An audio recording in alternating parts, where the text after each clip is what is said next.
What is up, everybody? Welcome to a video of me showing the process of my Wingman map. This is called DE Facility. That is the current running name that I got. And it is a 2v2 map, Wingman with one bomb site, which is right there in the orange. So, this will be in the description for you guys to download, play, add to workshop, test it with your buddies. Please leave some feedback if you play it with your buddies, but only if you play it. It's very hard to give critical feedback without actually loading up the map yourself. Anyway, I want to give a quick tour and then I'm going to go talk about the details of my design philosophies. So let me just fly to T-spawn. So this is T-spawn, boys. This is T-spawn. Very simple, elegant. Guys, obviously the map is not textured yet. I will do that in the future. I just want to get the layout set in stone. So, left or right? We're going to go right. There are three kind of lanes to this map, just like a regular CSGO map. It's kind of a largest Wingman map, but it should be fine. We got the right side, we got the middle of the map, and we got the left side. So, let's start going right, which would be through this doorway. And boom, we're in this outside long area. And this would be your fastest engagement with CT. They would be around those boxes. So if you're a terrorist and you're trying to get to bomb site, realistically, you're going to go down here, clear this, make sure there's no CT over here or in here. Clear all these angles. And here we are to site. Site, boom, it's a ramp and a platform, basically. And also this jump up, which is a little crazy.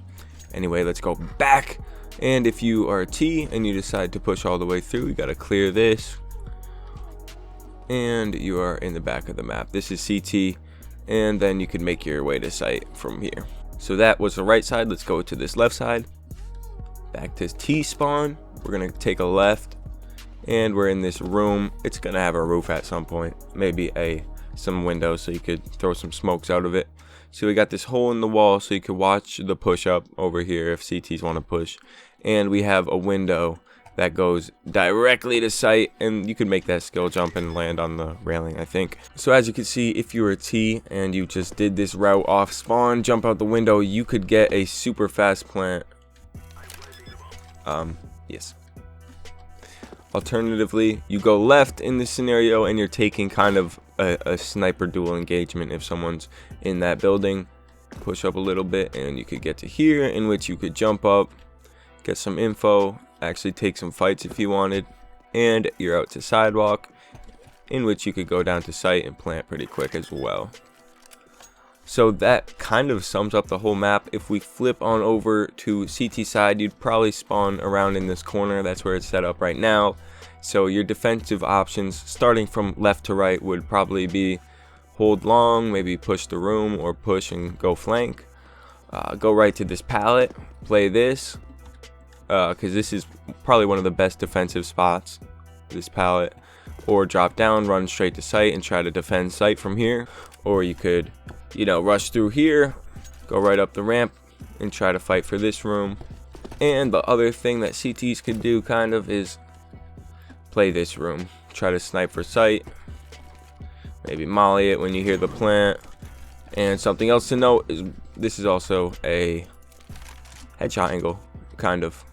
You could definitely snipe people. So yeah, that's the overview. Let's go to the philosophies. Have you ever played Overpass Wingman? I love Overpass. It is my favorite comp map. However, I really dislike the Wingman version of it. Want to know why? Because it seems so claustrophobic and forcing. So this is the first philosophy that I wanted on my map. I don't want the players to be forced down these narrow tubes. In Overpass, you really have two choices as a T. It's either run through this tunnel or run through this tunnel and then this short walkway. That's really it on T, and you're just forced to those two little spots, and it really sucks, and it does not feel good if the CTs are hitting their shots. The solution on my map to this problem was giving T's some default space for free that they have to work with. So currently this whole long area, if you go down here, this is all free. Like, you could just get to here you essentially have this for free unless they're pushing. And if you don't have this part of it for free because they push over here, you could try to jump out the window. Basically, if you're walking around the map with your buddy, even if the CTs are hitting their shots, you could try to play for info based off the map control that you have.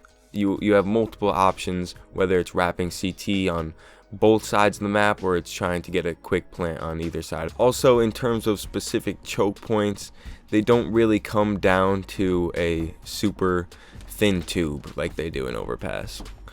You kind of just have more physical freedom.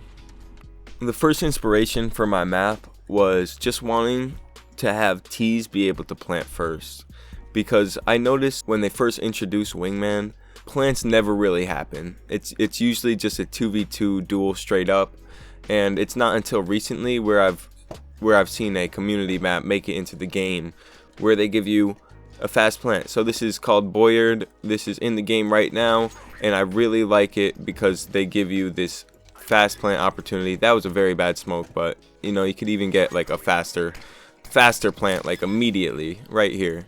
And that's why I made that jump out window on my map, because I thought it would be fun to get some diffusal scenarios in Wingman. So the rest of the principles are kind of things that extend to full 5v5 maps and any other CSGO maps. I wanted SMGs, shotguns, snipers, every type of gun to have its purpose. This jump up right here really makes this bomb site what it is, and there's just a lot of decisions with the cover I'm using on the map that definitely gives short range weapons like shotguns and SMGs their purpose. And you might find as a CT, if you win a couple rounds and you're going double op or something, you might actually have some difficulties holding this site, because you really do get nice advantages with short range weapons. This makes it more interesting for Wingman because the economy in Wingman is different. You get money faster, the whole game is faster, so rewarding people, that wasn't your Steam message, but rewarding people for forcing up on those rounds after they lost, making good play with a short range weapon could really work out. So the last philosophy is to keep the map simple enough while also rewarding teamwork. As a map maker, it is my duty to make sure there is enough cover that the T's and CT's could use together to trade kill, to hide, to set up crossfires. As a map maker, it's super easy to run around and think of new ideas of things that would be fun to play with and add, but you have to think about the scope of the map. This is just a 2v2. I do have some weird complex angles like this jump up, this boost, but it's all about keeping it tame, not making them too OP. And yeah, I'm excited to play test this more and see how it's all working out. I do also want to mention it's my responsibility to make sure smokes, mollies, nades, flashbangs are all useful on this map. Sight, conveniently molly, you know, give the players a couple of kind of intuitive smoke spots, make things not too hard to throw on the fly, and make simple utility worth it. So everybody, that is my work in progress Wingman map. I urge you to download it in the description. Thank you for watching so much. I appreciate it. I will see you in my next video. Peace out.